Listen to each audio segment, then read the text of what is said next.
ಇವತ್ತಿನ ದಿವಸ ಶ್ರೀ ಕ್ಷೇತ್ರ ಧರ್ಮಸ್ಥಳ ಮಂಜುನಾಥ ಸ್ವಾಮಿ ಭಕ್ತಾಭಿಮಾನಿಗಳ ವೇದಿಕೆ ಬೆಳಗಾವಿ ಜಿಲ್ಲೆ ಇವರ ವತಿಯಿಂದ ಅನಾಮಿಕ ದೂರುದಾರ ಕೊಟ್ಟ ದೂರಿನ ಆಧಾರದ ಮೇಲೆ ಕರ್ನಾಟಕದ ಗಣ ಸರ್ಕಾರ ವಿಶೇಷ ತನಿಖಾ ತಂಡವನ್ನು ರಚಿಸಿ ಈಗಾಗಲೇ ತನಿಖೆ ಆರಂಭವಾಗಿದೆ. ತನಿಖೆ ಆರಂಭವಾಗಿದ್ದರೂ ಇನ್ನೂ ಮಧ್ಯಂತರ ವರದಿ ಸರ್ಕಾರಕ್ಕೆ ನೀಡಿಲ್ಲ. ಇಂತಹ ಪರಿಸ್ಥಿತಿಯಲ್ಲಿ ಸಾಮಾಜಿಕ ಮಾಧ್ಯಮಗಳಲ್ಲಿ ಶ್ರೀ ಕ್ಷೇತ್ರ ಧರ್ಮಸ್ಥಳ ಹಾಗೂ ಪೂಜ್ಯ ಡಾಕ್ಟರ್ ವೀರೇಂದ್ರ ಹೆಗಡೆಯವರ ವಿರುದ್ಧ ಅಪಮಾನಕಾರಕ ಹೇಳಿಕೆಗಳನ್ನು ಸಾಮಾಜಿಕ ಮಾಧ್ಯಮದಲ್ಲಿ ಮಹೇಶ್ ಶೆಟ್ಟಿ ತಿಮರೋಡಿ, ಗಿರೀಶ್ ಮಟ್ಟಣ್ಣವರ್, ಜಯಂತ್ ಟಿ ಹಾಗೂ ಇನ್ನೋರ್ವ ಸಮೀರ್ ಎಂಡಿ ಎನ್ನುವರು ಶ್ರೀ ಕ್ಷೇತ್ರದ ಭಕ್ತರ ಬಗ್ಗೆ ಹಾಗೂ ಶ್ರೀ ಕ್ಷೇತ್ರ ದೇವಾಲಯದ ಬಗ್ಗೆ ಅಪಮಾನಕಾರಕ ಹೇಳಿಕೆಗಳನ್ನು ನೀಡಿ ಅದೇ ರೀತಿ ಪೂಜ್ಯರ ಬಗ್ಗೆ ಕಳಂಕ ತರುವ ರೀತಿಯಲ್ಲಿ ನಡ್ಕೊಳ್ತಾ ಇದ್ದಾರೆ. ಇದರಿಂದ ಭಕ್ತರಾದ ನಮಗೆ ಭಾವನೆಗಳಿಗೆ ಧಕ್ಕೆ ಉಂಟಾಗ್ತಾ ಇದೆ.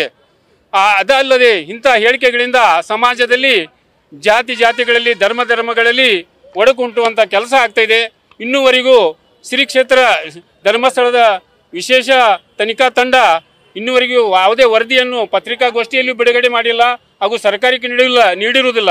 ಇಂಥದ್ರಲ್ಲಿ ಇವರು ಎಲ್ಲಿಂದ ಮಾಹಿತಿ ತೆಗೆದುಕೊಂಡು ಅಪಮಾನಕಾರಕ ಹೇಳಿಕೆಗಳನ್ನು ನೀಡುತ್ತಿದ್ದಾರೆ, ಇದರ ಬಗ್ಗೆ ಸುಳ್ಳು ಹೇಳಿಕೆಗಳನ್ನು ನೀಡುತ್ತಿದ್ದಾರೆ.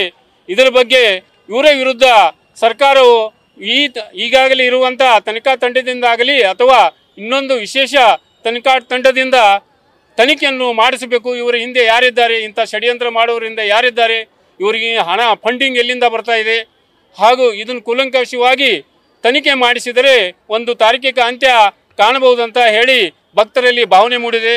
ಆದ ಕಾರಣ ಈ ಶ್ರೀ ಕ್ಷೇತ್ರ ಧರ್ಮಸ್ಥಳದ ಬಗ್ಗೆ ಹಾಗೂ ಪೂಜ್ಯರ ಬಗ್ಗೆ ಅಪಮಾನಕಾರಿಗಳನ್ನ ಹೇಳಿಕೆ ನೀಡುತ್ತಿರುವುದನ್ನು ಖಂಡಿಸಿ ಇವತ್ತಿನ ದಿವಸ ನಾವು ಮಾನ್ಯ ಜಿಲ್ಲಾಧಿಕಾರಿಗಳ ಮುಖಾಂತರ ಕರ್ನಾಟಕ ಗಣ ಸರ್ಕಾರಕ್ಕೆ ವಿರುದ್ಧ ತನಿಖೆ ಕೈಗೊಳ್ಳಬೇಕೆಂದು ಮೆರವಣಿಗೆ ಮೂಲಕ ಮನವಿ ಸಲ್ಲಿಸೋರಿದ್ದೇವೆ. ಇಲ್ಲ, ತನಿಖೆ ಮಾಡಿ ಆಮೇಲಿಂದ ಸರ್ಕಾರ ಕ್ರಮ ಕೈಗೊಳ್ಳಬೇಕು ಅಂತ ನಮ್ಮ ಆಗ್ರಹ. ಅರೆಸ್ಟ್ ಮಾಡಬೇಕಂತ ನಮ್ಮ ಬೇಡಿಕೆ ಇದೆ. ಸುಳ್ಳು ಅಪಪ್ರಚಾರ ಮಾಡ್ತಾ ಇದಾರಲ್ಲ ಸರ್, ಅದು ನಿಲ್ಲಬೇಕು. ಸತ್ಯ ನಾವು ಗಂಗಾಧರ ಸೂನೇರು ಅಂತೇಳಿ ವಕೀಲರು ನಾವು ಹಾಗೂ ಭಕ್ತರು, ಧರ್ಮಸ್ಥಳದ ಭಕ್ತರು. ಇವತ್ತಿನ ದಿವಸ ಆಗಮಿಸಿದಂಥ ಎಲ್ಲ ಶ್ರೀ ಕ್ಷೇತ್ರ ಧರ್ಮಸ್ಥಳ ಮಂಜುನಾಥ ಸ್ವಾಮಿಯ ಭಕ್ತಾದಿಗಳಿಗೆ ನಾನು ನಮಸ್ಕರಿಸುತ್ತಾ, ನನ್ನ ಸಹೋದರ ಸಹೋದರಿಯರೇ, ಇವತ್ತು ನಾವೆಲ್ಲ ಮಾಧ್ಯಮ ಮಿತ್ರರ ಮುಖಾಂತರ ನಮ್ಮ ಭಾವನೆಗಳನ್ನು ಹಂಚಿಕೊಳ್ಳಿಕ್ಕೆ ಇಷ್ಟಪಡ್ತಾ ಇದ್ದೇನೆ.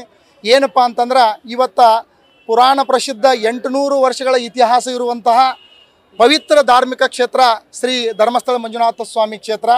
ಪ್ರತಿನಿತ್ಯ ಅಲ್ಲಿ 50ರಿಂದ 1 ಲಕ್ಷ ಜನ ಭಕ್ತಾದಿಗಳು ಕರ್ನಾಟಕ, ತಮಿಳುನಾಡು, ಕೇರಳ, ಆಂಧ್ರ ಪ್ರದೇಶ, ದೇಶದ ವಿವಿಧ ಭಾಗಗಳಿಂದ ಆಗಮಿಸಿ ಮಂಜುನಾಥ ಸ್ವಾಮಿಯ ಆಶೀರ್ವಾದವನ್ನು ಪಡೆದುಕೊಂಡು ಮಹಾಪ್ರಸಾದ ಸ್ವೀಕಾರ ಮಾಡುವಂತಹ ಪುಣ್ಯಕ್ಷೇತ್ರ ಈ ಧರ್ಮಸ್ಥಳ ಕ್ಷೇತ್ರ. ಈ ಪುರಾಣ ಪ್ರಸಿದ್ಧವಾದಂತಹ ಇತಿಹಾಸ ಪವಿತ್ರ ಕ್ಷೇತ್ರಕ್ಕೆ ಇವತ್ತು ಧಕ್ಕೆ ತರುವಂಥ ಕೆಲಸ. ಮತ್ತು ನೋಡಿ, ಆಡು ಮುಟ್ಟದ ಸೊಪ್ಪಿಲ್ಲ, ಕುವೆಂಪು ಕೈಯಾಡಿಸಿದ ಕೃತಿ ಇಲ್ಲ ಅಂತ ಒಂದು ನಾಣ್ಣುಡಿ ಇತ್ತು. ಅದೇ ರೀತಿ ಆಡು ಮುಟ್ಟದ ಸೊಪ್ಪಿಲ್ಲ, ಪರಮ ಪೂಜ್ಯ ಡಾಕ್ಟರ್ ವೀರೇಂದ್ರ ಹೆಗ್ಗಡೆ ಮಾಡದಂಥ ಸಾಮಾಜಿಕ ಸೇವೆ ಇಲ್ಲ. ನಾವೆಲ್ಲ ಸ್ವಾಮಿಯ ಭಕ್ತರು, ಪೂಜ್ಯರ ಅಭಿಮಾನಿಗಳು. ಯಾಕಪ್ಪ ಅಂತಂದ್ರೆ ಇವತ್ತು ಕ್ಷೇತ್ರಕ್ಕೆ ಅವಮಾನ ಮಾಡುವಂಥ, ಅಪಪ್ರಚಾರ ಮಾಡುವಂಥ ಸುಳ್ಳು ನಿಂದನೆ ಕೆಲಸಗಳನ್ನು ಸಮಾಜಘಾತಕ ಶಕ್ತಿಗಳಂದ್ರೆ ಅಡ್ಡಿ ಇಲ್ಲ, ಅವರು ಮಾಡ್ತಾ ಇದ್ದಾರೆ.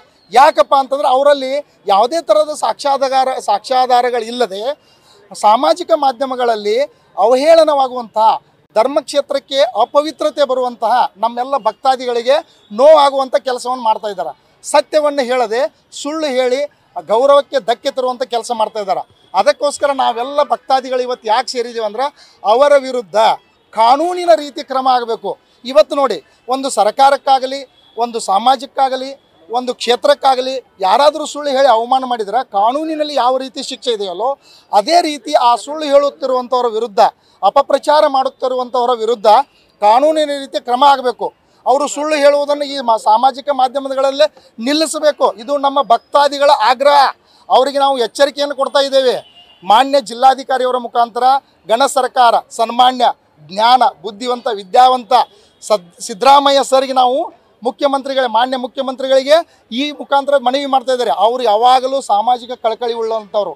ಅವರು ಮಾಡಿದಂಥ SIT ತನಿಖೆಗೆ ನಾವೆಲ್ಲ ಭಕ್ತರು ಸಂತೋಷದಿಂದ ನಾವು ಒಪ್ಕೊಂಡಿದ್ದೀವಿ. ಆದರೆ ವರದಿ ಬರದೆ ಸುಳ್ಳು ಆಪಾದನೆಗಳನ್ನು ಕ್ಷೇತ್ರದ ವಿರುದ್ಧ ಮಾಡುತ್ತಿರುವಂಥ ಅಪಪ್ರಚಾರವನ್ನು ಮಾನ್ಯ ಮುಖ್ಯಮಂತ್ರಿಗಳು ಗಂಭೀರವಾಗಿ ಪರಿಗಣಿಸಿ ಅವರನ್ನು ಕೂಡಲೇ ಅವರಿಗೆ ಕಾನೂನು ರೀತಿ ಕ್ರಮ ಕೈಗೊಳ್ಳಬೇಕು. ನ್ಯೂಸ್ ಫಸ್ಟ್ ನಿರ್ಭೀತಿಯಿಂದ ನಿಮ್ಮ ಪರವಾಗಿ.